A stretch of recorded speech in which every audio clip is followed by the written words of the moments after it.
लग्नानंतरही पुरुष का होतात दुसऱ्या महिलाकडे आकर्षित? हे आले धक्कादायक कारण समोर. नमस्कार मित्रांनो, कोणाकडे आकर्षित होणे वा एखाद्या व्यक्तीची स्तुती करणे यात चुकीचे तोवर नाही जोवर तुम्ही आपली मर्यादा जाणून आहात आणि आपल्या नात्याचा आदर करता आहात. पण अनेकदा मर्यादा ओलांडल्या जाऊ शकतात आणि वैवाहिक जीवन पूर्णपणे उद्ध्वस्त होते. पण कधी विचार केला आहे का, यामागचे कारण काय आहे? विवाहित पुरुषांना इतर पुरुषांच्या बायका त्यांच्या स्वतःच्या पत्नीपेक्षा अधिक आकर्षक वाटतात. म्हणूनच आजच्या या लेखामध्ये आपण काही आश्चर्यचकित करणारी पण तितकीच साधी ही कारणे जाणून घेणार आहोत. त्यातील पहिले कारण म्हणजे पत्नीसोबत प्रत्येक गोष्टीत भांडण होणे. तुझं लाईफ सही आहे यार, तुझी बायको किती साधी आहे, असं जेव्हा एखादा पुरुष म्हणू लागतो तेव्हा समजावं की त्याला त्याच्या वैवाहिक आयुष्यात स्वातंत्र्य मिळत नाही आहे. प्रत्येक पुरुषाला असे वाटते की त्याने नेहमी आपल्या मनाप्रमाणे जगावे, त्याला कोणालाच उत्तर देण्याची गरज नाही.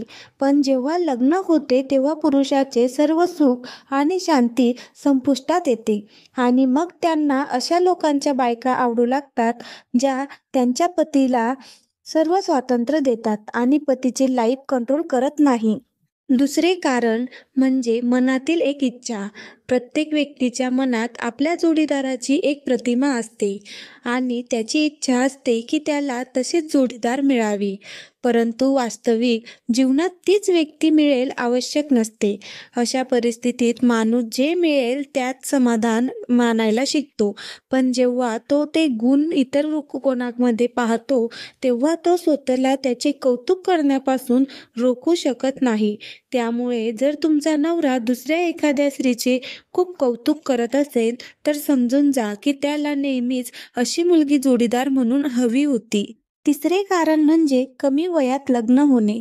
कुटुंबाचा आणि समाजाचा दबाव यामुळे काही लोकांचे लग्न अगदी लहान वयात होते आणि अशी माणसे आयुष्यात हळूहळू पुढे जातात तेव्हा त्यांना जाणवते की आपण आयुष्यात खूप काही गमावले आहे. त्यांना वाटू लागते की त्यांना अजून चांगला जोडीदार मिळू शकला असता आणि ज्या जोडीदारासोबत लग्न झाले आहे तो आपल्याला सुसंगत नाही.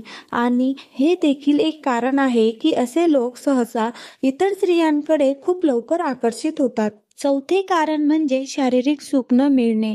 नातं सुरळीत चालवण्यासाठी शारीरिक जवळीक खूप महत्त्वाची असते, असं ज्याने कुणी म्हटलंय ते योग्यच म्हटलंय.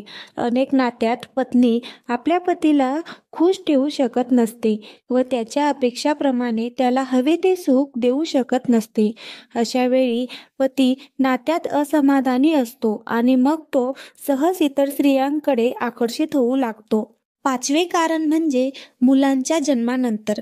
मुलं झाल्यानंतर स्त्रीचे आयुष्य पूर्णपणे बदलून जाते यात शंका नाही. तिचे आयुष्य केवळ बाळाभोवती फिरत नाही तर तिचे प्राधान्यक्रमही बदलतात. अशी स्थितीत पुरुषांना हवे ते सुख मिळत नाही आणि पत्नीची हवी असलेली साथ देखील कमी पडते. एकंदर मुलं झाली की पत्नीचा आपल्या पतीबद्दल भ्रमनिरास होतो, त्यामुळे त्याचे मन इकडे तिकडे भटकायला लागते. सहावे कारण म्हणजे पत्नीचे चरित्र योग्य नसते तेव्हा. दरवेळी केवळ पती स्वतःच्या मनाने इतर स्त्रियांकडे पाहतो असे नाही. कधीकधी स्थितीत अशी उद्भवते की त्याला ते करावे लागते. जेव्हा पत्नीचे चारित्र्य ठीक नसते व तिचे अफेअर सुरू असते आणि हे जेव्हा पतीला कळते व त्याच्या लक्षात येते की त्याच्यात तिचा काही रस नाही, तेव्हा अशा वेळी पती त्याची बाजू समजून घेईल आणि मानसिक आधार देईल अशी स्त्री जोडीदार शोधू लागतो. बहुतेक वेळा तो दुसऱ्या विवाहित स्त्रीकडे आकर्षित होतो. अशा प्रकारे ही काही कारणे आहेत ज्यामुळे पुरुष इतर स्त्रियांकडे आकर्षित होतात. व्हिडिओ आवडल्यास व्हिडिओला लाईक, कमेंट, सबस्क्राईब नक्की करा. थँक्यू.